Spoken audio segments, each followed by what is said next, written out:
ଯଥାସମ୍ଭବ ସବୁଠୁ ଭଲ ଭାବରେ କର୍ମ କରିବା ପାଇଁ ଚେଷ୍ଟା କରିବା, କିନ୍ତୁ ତାପରେ ପରିଣାମ ଯାହା ହଉ ସେଥିରେ କିଛି ବ୍ୟସ୍ତ ବିବ୍ରତ ହବାର ନାହିଁ କି ଆନନ୍ଦ ବିଭୋର ହବାର ନାହିଁ। କର୍ମ କରିଦେଲେ ଆମର କାମ ସରିଲା, ଦାୟିତ୍ୱ ମାଙ୍କୁ ହସ୍ତାନ୍ତରିତ କରିଦେଲେ, ସିଏ ହଉଛନ୍ତି ତାର ମାଲିକ,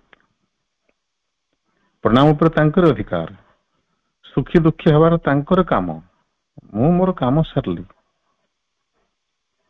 ଗୋଟେ ବିଶ୍ୱସ୍ତ ଭୃତ୍ୟ ଯେମିତି ମାଲିକର କାମ ସାରିଦେଇ ଚୁପଚାପ ଘରକୁ ବାହୁଡିଯାଏ, ଆମେ ସେମିତି ଭଗବାନଙ୍କର କାମ କରିବା ପାଇଁ ଆସିଛନ୍ତି। ଏଇ ମନୋଭାବ ଯଦି ରହିବ ତାହେଲେ କାମନା ବାସନା ସୃଷ୍ଟି ହେବ ନାହିଁ, ଅଯଥା ଚିନ୍ତାଗ୍ରସ୍ତତା ସୃଷ୍ଟି ହେବ ନାହିଁ। ତେଣୁ ଜଣେ ଆରାମରେ ଶାନ୍ତିରେ ରହିବ। ସେ ଯୋଉ କର୍ମ କରୁଥାଉ ସେଥିରେ କଣ ଅଛି? ତେଣୁ ଯୋଉ ଶାନ୍ତିର ବୀଜ ନିଜ ଭିତରେ ରହିଛି ସେଟା ଆମେ ଖୋଜୁଛନ୍ତି ବାହାରେ। ଯଦି ଜଣକୁ ନିଜ ଭିତରେ ଶାନ୍ତି ମିଳୁନାହିଁ, ତାକୁ ନା ଆଶ୍ରମରେ ଶାନ୍ତି ମିଳିବ, ନା ହିମାଳୟରେ ଶାନ୍ତି ମିଳିବ, ନା ତୀର୍ଥକ୍ଷେତ୍ରରେ ଶାନ୍ତି ମିଳିବ। ଗୋଟେ ସୁନ୍ଦର ପ୍ରବାଦ ଅଛି ସେଥିପାଇଁ, ଉତ୍ତମା ସହଜାବସ୍ଥା, ମଧ୍ୟମା ଧ୍ୟାନ ଧାରଣା, ଅଧମା ଶାସ୍ତ୍ର ଚିନ୍ତାଚ, ତୀର୍ଥଯାତ୍ରା ଧମାଧମା। ସବୁଠୁ ଉତ୍ତମ କର୍ମ ହଉଛି ସହଜାବସ୍ଥା। ଯିଏ ସମର୍ପିତ, ଯେ ଭଗବାନଙ୍କ ହାତରେ ସବୁ କିଛି ଛାଡି ଦେଇଥାଏ, ସେ ନିଶ୍ଚିନ୍ତରେ ରହେ, ସବୁବେଳେ ସହଜ ଭାବ। ସେଇଟା କୌଣସି ପ୍ରକାର ତନାବ ମାନେ ଟେନସନ ତା ଭିତରେ କେବେ ରହେ ନାହିଁ। ସେଇଟା ହିଁ ତ ଯୋଗଯୁକ୍ତ ଅବସ୍ଥା। ତେଣୁ ଉତ୍ତମ ସହଜାବସ୍ଥା। ମଧ୍ୟମା ଧ୍ୟାନ ଧାରଣା, ଯେ ସେଟା କରିପାରେ ନାହିଁ, ବାରମ୍ବାର ତାର ମନ ମାୟାରେ ପଡିକରି ଭ୍ରମୁଥାଏ, ଆସକ୍ତ ହେଇଯାଉଥାଏ, ମଚି ଯାଉଥାଏ, ଲିପ୍ତ ହେଇଯାଉଥାଏ, ପୁଣି ସଚେତନ ହଉଥାଏ, ସେଭଳି ବ୍ୟକ୍ତି ପାଇଁ ଧ୍ୟାନ ଧାରଣା କିଛିଟା ସହାୟକ ହେଇପାରନ୍ତି। ସେଟା ମଧ୍ୟମ ଅବସ୍ଥା। ଅଧମା ଶାସ୍ତ୍ର ଚିନ୍ତା, ଆମେ ଏମିତି କଦାପି ବୁଝିବା ନାହିଁ। ଆମେ ଯୋଉ ମାସଙ୍କ ବହି ପଢିକିରି ଆଲୋଚନା କରୁଛନ୍ତି, ହେଲେ ଶାସ୍ତ୍ର ଚିନ୍ତା ଏଟା ଅଧମ କି? ନା, ଅଧମ ସେତେବେଳେ ହବ ଯେତେବେଳେ ଆମେ କେବଳ ଏଇଟାକୁ ହିଁ ଲକ୍ଷ୍ୟ ରଖିବା ଏବଂ ଏଥିରେ ଗୋଟେ ମଜା ପାଇକିରି ସନ୍ତୁଷ୍ଟ ହେଇକିରି ଆମେ ଦାୟିତ୍ୱ କରିଦେଲୁ ବୋଲିକିରି ଚୁପଚାପ ବସିବା, ତାହେଲେ ଏଟା ଅଧମ ହବ, ଅଧମ କାର୍ଯ୍ୟ। ବହି ପଢିଲେ, ଭାଷଣ ଦେଇଦେଲେ, ଆଲୋଚନା କରିଦେଲେ, ବଢିଆ ମୁଁ ମାଙ୍କ କାମ କରୁଛି ଆଉ କହିକିରି ଶୋଇ ପଡିଲେ ଚୁପଚାପ। ଚେତନା ଯେମିତି ଥିଲା ସେମିତି ଅଛି, କିଛି ପରିବର୍ତ୍ତନ ହଉନାହିଁ। ଯଦି ନିଜ ଜୀବନରେ ଜଣେ ପ୍ରୟୋଗ କରିବାକୁ ଚେଷ୍ଟା କରୁନାହିଁ, ବରଂ ତାଠୁ ଲକ୍ଷେ ଗୁଣ ଭଲ ସେ ବ୍ୟକ୍ତି ଯେ ପୁସ୍ତକ ଗୁଡିକରେ କଣ ଲେଖା ହେଇଛି କିଛି ନ ଜାଣି ଜୀବନରେ ତାକୁ ଆଚରଣ କରୁଛି ଅଜ୍ଞାତ ସାରରେ। ସେଭଳି ହେବା ସମ୍ଭବ କି? ହଁ, ସମ୍ଭବ। କାରଣ ସତ୍ୟ ଯାହା ବହିରେ ଲେଖା ହେଇଛି ସେଟା କଣ ନିଜ ଭିତରେ ନାହିଁ?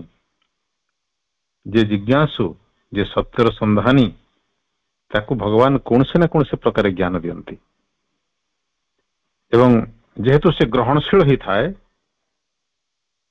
ଜ୍ଞାନର ଗୋଟେ କ୍ଷୁଦ୍ର ମଞ୍ଜିଟିଏ ବା କାଣିଚାଏ ପାଇଗଲା ମାତ୍ରେ ତାକୁ ସେ ଗ୍ରହଣ କରିନିଏ, ତାକୁ ବ୍ରତ କରିନିଏ, ଭଗବାନଙ୍କ ସହିତ ଯୋଡି ହେଇଯାଏ। ସେଟା 100 ଗୁଣ ଭଲ। ସେ କିଛି ପାଠ ପଢିନଥାଉ। ଗୌରୁଣୀ ଗପ ଆପଣମାନେ ଶୁଣିଥିବେ, ଯେ କି ପଣ୍ଡିତଙ୍କର ପଦେ କଥାରେ ଯେ ଭଗବାନଙ୍କର ନାମ ନେଇ ଲୋକେ ଭବସାଗର ପାର ହେଉଛନ୍ତି, ଆଉ ତୁ କଣ ନଈଟେ ପାର ହେଇପାରିଲୁ ନାହିଁ। ଏଇ ପଦେ କଥାକୁ ସେ ଗଣ୍ଠି ବାନ୍ଧିଦେଲା, ଆଉ ସେଦିନଠୁ ସେ ନାଉରିଆର ସାହାଯ୍ୟ ନେଇନାହିଁ। ବିଶ୍ୱାସ ତାର ଏତେ ଦୃଢ ଏବଂ ସେ ବିଶ୍ୱାସର ଆଧାରରେ ହିଁ ଭଗବତ କୃପା କାର୍ଯ୍ୟ କରିଥାଏ। ବିଶ୍ୱାସର ଦୃଢତାର ଅନୁପାତରେ ଭଗବତ କୃପା କାର୍ଯ୍ୟ କରେ, ଏଥିରେ କୌଣସି ସନ୍ଦେହ ନାହିଁ। ଏହାର ଲକ୍ଷ ଲକ୍ଷ ଉଦାହରଣ ଅଛି। ତେଣୁ ସେ ନଦୀରେ ଖାଲି ପାଦରେ ଚାଲିଲା ବେଳେ ବୁଡୁ ନାହିଁ ଏବଂ ତାକୁ ସେଟା ଅତି ସାଧାରଣ ଲାଗୁଛି। ଏଇଟା କି କଥା? ଭଗବାନଙ୍କର ସାମର୍ଥ୍ୟ ତୁଳନାରେ ଏଇଟା କେତେ ତୁଚ୍ଛ ଘଟଣା, ଏଥିରେ ଆଶ୍ଚର୍ଯ୍ୟ କୌଣସି, ଏଇଟା ତାର ଅନୁଭବ। ତେଣୁ ଯଦି ସେଇଟା ହିଁ ଆମର ଲକ୍ଷ୍ୟ ହୁଏ, ଯଦି ଭଗବାନ ଆମର ଆବଶ୍ୟକ, ଯଦି ଆମେ ଜୀବନରେ ପ୍ରକୃତରେ ତାହା ହିଁ ହୋଇ ଉଠିବାକୁ ଚାହୁଁଛୁ, ଆମ ଜୀବନ ଯଦି ପ୍ରୟୋଗ କରିବାକୁ ଚାହୁଁଛୁ, ତାହେଲେ ଏସବୁ ଶାସ୍ତ୍ର ଚିନ୍ତାର କିଛି ଉପାଦେୟତା ଅଛି, ଯଥାର୍ଥ ଅଛି। ନହେଲେ ଏଟା ସବୁ ଅଧମ କାର୍ଯ୍ୟ। ଏବଂ ସବୁଠୁ ଅଧମାଧମ ହେଲା ତୀର୍ଥଯାତ୍ରା। ମାନେ ଅମୁକ ଜାଗାକୁ ଗଲେ ଭଗବାନ ମିଳିବେ, ଅମୁକ ଜାଗାରେ ଅମୁକ ଦେବୀ ଅଛନ୍ତି, ସେଠି ଗଲେ ସବୁ ମନସ୍କାମନା ପୂର୍ଣ୍ଣ ହଉଛି। ଏଇ ସବୁ ଉଦାହରଣ ରଖିକରି ଯୋଉ ଲୋକ ଛୁଟୁଛନ୍ତି ତୀର୍ଥଯାତ୍ରାକୁ, ଏବଂ ସେଠି ଯୋଉ ପ୍ରବଳ କମ୍ପିଟିସନ ଠେଲାପେଲା ହେଇକି ସତେ ଯେମିତି ଭଗବାନଙ୍କର କୃପାକୁ କିଏ ପ୍ରଥମେ ଛଡେଇ ଆଣିବ, ସେଥିପାଇଁ ସେ ସୁଚିନ୍ତିତ ଯୋଜନା କରୁଛି। ସତେ ଯେମିତି ଯେ ଏତେ ବୁଦ୍ଧିମାନ, ସେ ଭଗବାନଙ୍କର କୃପା ଛଡେଇ ଆଣିବା ପାଇଁ ସେତେ ଯୋଗ୍ୟ। এই ଅର୍ଥରେ କୁହାଯାଇଛି ଏଟା ଅଧମାଧମ କାର୍ଯ୍ୟ। କାରଣ ଯିଏ ପ୍ରକୃତ ଜ୍ଞାନୀ ସେ ବୁଝିବ ଭଗବାନ କୋଉଠି ନାହାନ୍ତି ଯେ ମୁଁ ଖୋଜିବି, ଭଗବାନ କୋଉଠି ନାହାନ୍ତି ମୁଁ ଏଣେ ତେଣେ ଦୌଡ଼ିବି। କିନ୍ତୁ ଆଉ ଗୋଟେ ଦିଗରୁ ଭାଇମାନେ, ଏହାର ମୁଁ କହିବାର ଅର୍ଥ ମୋଟେ ଏମିତି ନୁହେଁ ଯେ ଆମର ଯୋଉ ପୁଣ୍ୟ ପୀଠ ଗୁଡାକ ଅଛି, ପୁଣ୍ୟଭୂମି, ସାଧନାର କ୍ଷେତ୍ର, ତପୋଭୂମି ଯାହା ସବୁ ଅଛି, ଯୋଉଠି ମହାନ ଅବତାର ମାନେ, ପୁଣ୍ୟାତ୍ମା ମାନେ ଜନ୍ମଗ୍ରହଣ କରିଛନ୍ତି, ସାଧନା କରିଛନ୍ତି, ତାଙ୍କର ଯୋଉ ଭାଇବ୍ରେସନ ସେଠି ଅଛି, ସେଟା ଜଣେ ଯଦି ଅନୁଭବ କରୁଛି କିମ୍ବା ସେ ଆଶାରେ ସେଠିକି ଯାଉଛି, ସେଇ ଭାଇବ୍ରେସନ, ସେଇ କମ୍ପନରେ କିଛି ସମୟ କମ୍ପିତ ହେବା ପାଇଁ, ସେ ପୁଣ୍ୟ ବାୟୁରେ କିଛି ସମୟ ନିଶ୍ୱାସ ନେବା ପାଇଁ, ନିଜ ଚେତନାକୁ ଶୁଦ୍ଧ କରିବା ପାଇଁ ଶୁଦ୍ଧ ସରଳ ବିଶ୍ୱାସ ସହିତ ଜଣେ ସେଠିକି ଯାଉଛି, ତାହେଲେ ଅବଶ୍ୟ ସେ ଆଶାନୁରୂପ ଫଳ ପାଇବ। ତା ପାଇଁ ତୀର୍ଥଯାତ୍ରା ଅଧମାଧମ ନୁହେଁ, ତା ପାଇଁ ସେଟା ଉଚିତ କର୍ମ। ତେଣୁ ନିର୍ଭର କରୁଛି ଯିଏ ଯାଉଛି ତାର ମନୋଭାବ ଉପରେ ବା ଚେତନାଗତ ଅବସ୍ଥା ଉପରେ। ତେବେ ସେ ଯାହା ହଉ, ମୂଳ ପ୍ରସଙ୍ଗକୁ ଫେରିଆସିବା। ଯଦି ଆମର ଏକମାତ୍ର ଲକ୍ଷ୍ୟ ହେଇଥାଏ ଭଗବତ ପ୍ରାପ୍ତି ବା ନିଜ ଚେତନାର ବିକାଶ, ଯଦି ଆମେ ସେ ନିଜର ଚେତନାର ବିକାଶ ପାଇଁ ଯଥାର୍ଥ ମାର୍ଗର ଅନୁସନ୍ଧାନ କରିବା ପାଇଁ ସଂକଳ୍ପ କରିଥାନ୍ତି, ଏବଂ ସେ ସଂକଳ୍ପ ଯଦି ଆମେ ଅଟଳ ରହିବା, ଦୃଢ ଭାବରେ ଧରି ରଖିବା, ତାହେଲେ ଆମେ ବିଭିନ୍ନ ପ୍ରକାର ଅସୁବିଧାର ସାମ୍ନା କରିବା। ଆପେ ଆପେ ସେ ଅସୁବିଧା ଗୁଡିକ ଆମ ସମ୍ମୁଖରେ ପ୍ରକାଶିତ ହେବ। ଯଦି ମୁଁ ଆପଣଙ୍କୁ ପଚାରିବି, ଅପା ସବୁବେଳେ ନାମ ଜପ କରିପାରୁଛନ୍ତି? ଯଦି ଆପଣ କରିପାରୁଛନ୍ତି ହଁ କହିବେ, ଯଦି କରିପାରୁନାହାନ୍ତି ଛାଡି ଯାଉଛି ନା କହିବେ। ଯଦି କରିପାରୁ ନଥିବେ ଏବଂ କହିଦେବେ ହଁ ହଁ ହଁ ହଉଛି, ସେ ସେମିତି ଚାଲିଛି ଆଉ, ତାହେଲେ ପ୍ରଗତିର କୌଣସି ସମ୍ଭାବନା ନାହିଁ। ଯଦି କରିପାରୁଛନ୍ତି ଅହରହ, ତାହେଲେ କୋଟି ନମସ୍କାର। ଯଦି ପ୍ରକୃତରେ କରିପାରୁଛନ୍ତି, ତାହେଲେ ଏକଥା ଆପଣ କେବେ ପଚାରିବେ ନାହିଁ ଯେ ଭଗବାନଙ୍କର ଅନୁଭୂତି କେବେ ମିଳିବ ବା କେବେ ପ୍ରାପ୍ତ ହବ, ମୋର ଚେତନାର ବିକାଶ ହଉଛି କି ନାହିଁ ମୁଁ ଜାଣିବି କେମିତି। ଏସବୁ ଆପେ ଆପେ ଆପଣଙ୍କ ଧାରଣାରେ ଆସିଯିବ, ଆପଣଙ୍କର ଅନୁଭବରେ ଆସିଯିବ। ଯେମିତି ଜଣେ ଏକଥା ପଚାରିବା ଦରକାର ନାହିଁ ଯେ ମୁଁ ରାତିର ଅନ୍ଧାରରେ ବାଟ ଚାଲୁଛି, ସୂର୍ଯ୍ୟୋଦୟ ହେଲେ ଜାଣିବି କେମିତି। ଆରେ ସୂର୍ଯ୍ୟୋଦୟ ହେଲେ ଜାଣିବ କଣ, ସେ ତ ଆପେ ଜଣା ପଡିଯିବ। ତେଣୁ ଆମେ ଯୋଉ କହୁ ମୁଁ ଏତେ ବର୍ଷ ସାଧନା କଲି, ମୋର ଚେତନାର ବିକାଶ ହଉଛି ଜାଣିବି କେମିତି, ଜାଣିବି କେମିତି ପ୍ରଶ୍ନ ଉଠୁଛି ମାନେ କିଛି ବିକାଶ ହଉନାହିଁ। କିମ୍ବା ଆପଣ ସେଇ ଯାହା ବି ଅନୁଭୂତି ହଉଛି ତାକୁ ହେୟ ଜ୍ଞାନ କରୁଛନ୍ତି, ଭାବୁଛନ୍ତି ଆହୁରି ବଡ ଅନୁଭୂତି ଦରକାର।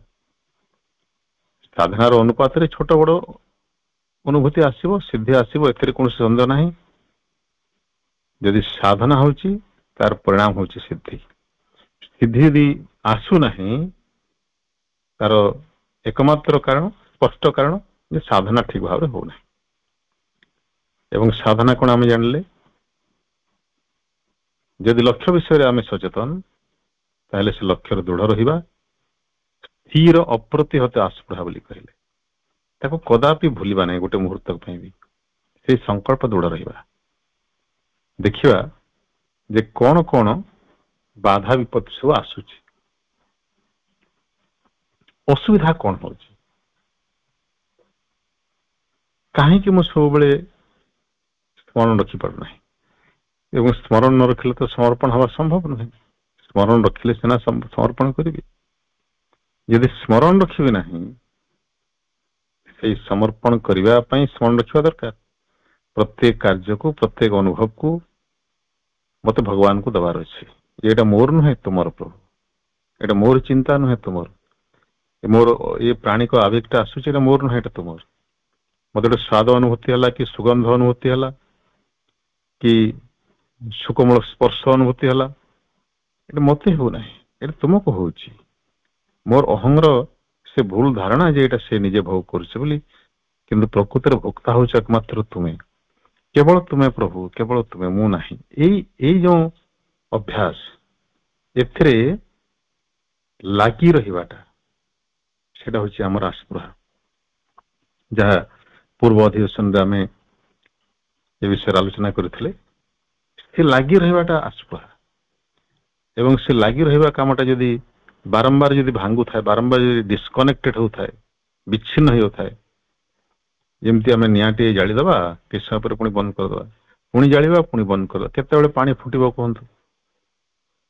ପାଣି ଫୁଟିବା ପାଇଁ ନିରବଚ୍ଛିନ୍ନ ଭାବରେ ନିଆଁରେ ଜଳିବା ଦରକାର। ବରଂ ସେ ନିଆଁର ତେଜଟା ଅଧିକରୁ ଅଧିକ ହେବା ଦରକାର, ତାହେଲେ ଶୀଘ୍ର ପାଣି ଫୁଟିବ। ଆସ୍ପୃହାଟା ସେଭଳି ଗୋଟେ ଅଗ୍ନି, ଯାହା ନିରବଚ୍ଛିନ୍ନ ଭାବରେ ଜଳିଲେ ଯାଇ ଆମକୁ ଅଭିଷ୍ଟ ଆଣିଦବ। କିନ୍ତୁ ଆମର ତ ଗୋଟେ ମିନିଟ ଚୁଲି ଜଳିଲେ ପୁଣି କେତେ ଘଣ୍ଟା, କେତେ ଦିନ ପାଇଁ ଲିଭି ଯାଉଛି, ଆଉ ସେଥିରେ କିଛି ଠିକ ନାହିଁ। ପୁଣି ଯେତେବେଳେ ମନେ ପଡୁଛନ୍ତି, ଆମେ ଦିଆସିଲି ମାରୁଛନ୍ତି, ମାରିଦେଲେ ଗଲା, କିଛି ସମୟ ଜଳିଲା, ପୁଣି ଭୁଲିଗଲେ, ସିଏ ତା ବାଟରେ, ଆମେ ଆମ ବାଟରେ। ଯଥାର୍ଥ ସାଧକ ଯିଏ, ସିଏ ବି ଅସୁବିଧା ସମ୍ମୁଖୀନ ହବ। ଏମିତି ନୁହେଁ ଯେ ସେ, ଏମିତି ନୁହେଁ। ସାଧକ ହଉଛି ସିଏ, ଯିଏ କି ସାଧାରଣ ମଣିଷ, ସାଧାରଣ ଦୋଷ ଦୁର୍ବଳତାର ସମାହାର, ତା ଭିତରେ ସବୁ ଥିବ, କିନ୍ତୁ ସେ ଚାହୁଁଥିବ ସେ ସବୁକୁ ଓଭରକମ କରିବା ପାଇଁ। ସେ ସାଧକ ପଦବାଚ୍ୟ। ସେ ଦେଖିବ, ଖୋଜିବ, ସିଏ କାହାକୁ ପଚାରିବା ଦରକାର ନାହିଁ, ପଚାରିପାରେ, କିଛି ଅସୁବିଧା ନାହିଁ।